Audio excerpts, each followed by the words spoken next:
Here we know we have a quadratic situation because we have a variation of ax squared plus bx plus c.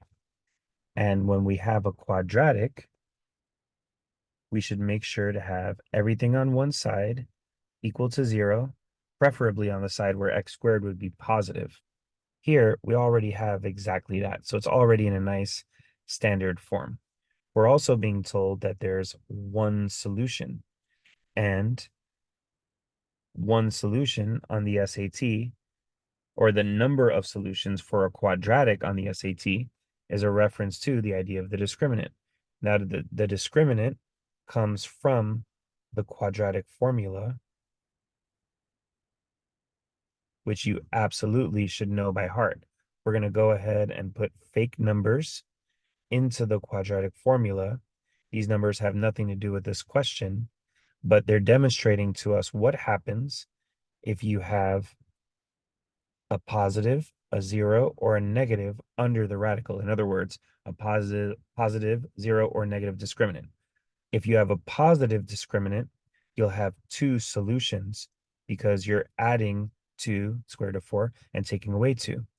If you have a 0 discriminant, you have one solution because in that situation, you wouldn't be adding or taking away anything because there's just a 0 there. And if the discriminant is negative, you have no solutions because you can't have a negative under a radical. So now, when they tell us there's one solution, they're basically telling us that the discriminant, this part right here, b squared minus 4ac, it must be equal to 0. So let's go ahead and write that. Let's write b squared minus 4ac equals 0.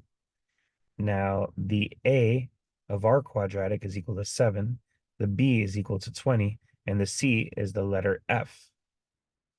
So b squared minus 4ac equals 0. That's 20 squared minus 4 times 7 times f equals 0. 400 minus 28f equals 0. Take away the 28f and move it to the other side. You'd have 400 equals 28f. And then divide by 28, and f is equal to 400 over 28, which we can start simplifying. Divide them both by 4, and you get 100 over 7, which is answer choice C for this question.